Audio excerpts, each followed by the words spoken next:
गलाने पर 60 साल की इबादत को जाया कर दिया। अब अल्लाह को क्या मुंह दिखाना है। अब कहते हैं हदीस मुबारका में आता है कि उस बंदे ने अल्लाह रब्बुल इज्जत की बारगाह में शर्मिंदा होने की वजह जितने गुनाह थे बदकारी की वजह से सारे माफ करके उसको जन्नत अता फरमा दी।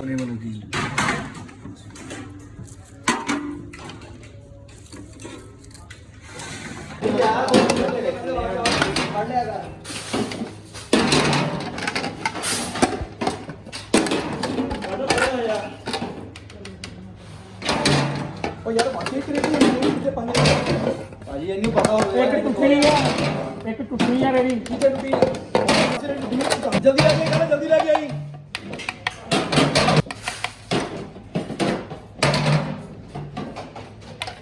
पादे की मैच समझ तो नहीं हो रहा बेटा देखो कितने पे आया मुखिया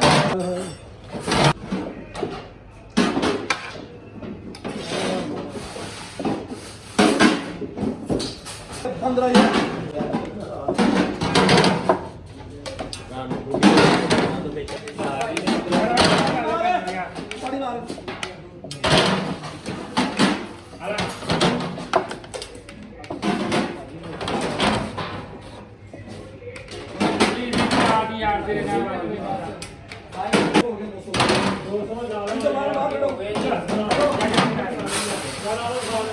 बरोबर साथ रखना तो पूरा एक ही करो सारे एक ही तरह से यार एक ही कर ये एक ही बात माता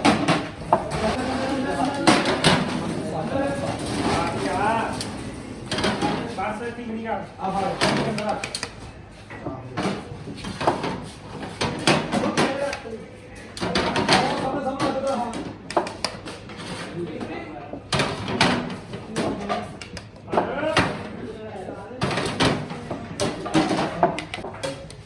शायद के पास एक मिनट से आया आप बाकी कितने प्लेटर हो तो मैं लाता हूं सारे ना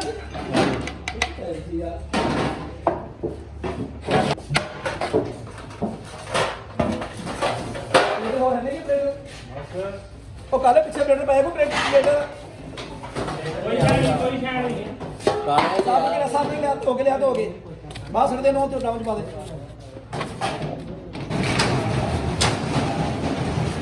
तुम्हारे को आ जाते हैं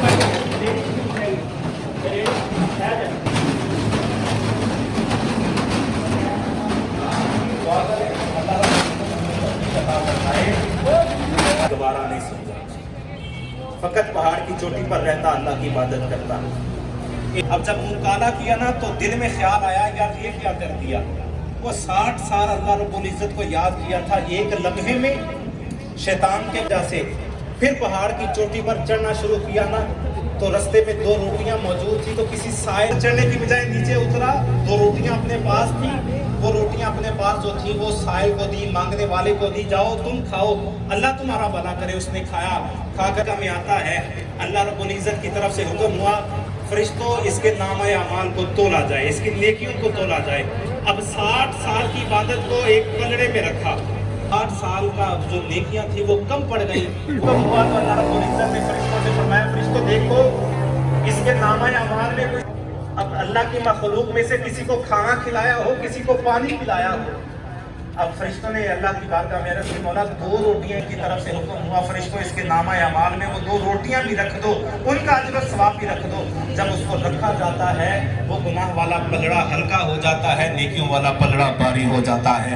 अल्लाह के अर्श के नीचे बैठना चाहते हो सदका करो अल्लाह रब्बुल इज्जत की मखलूक की खिदमत करो चाहे 2 प्यासे को पानी पिलाओ चाहे किसी को एक खजूर खिलाओ चाहे किसी को एक लुकमा खिलाओ।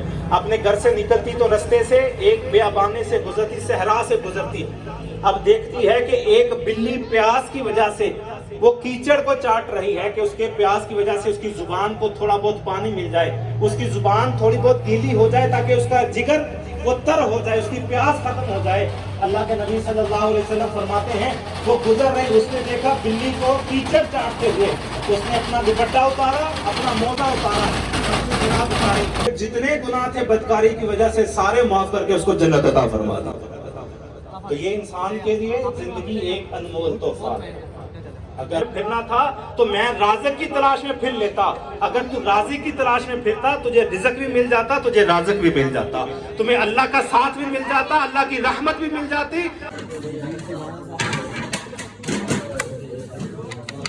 साडा रंग होरी तरह दा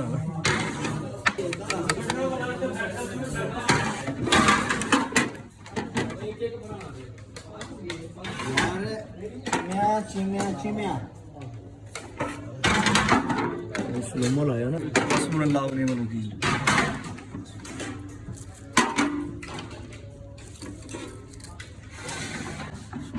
अक्सर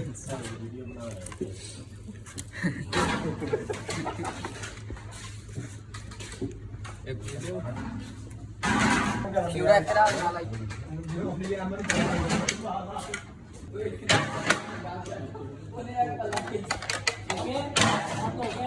नहीं नीचे ने तो क्या कुछ हाथ तो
प्यार ना प्यार केले नु 2 मिनट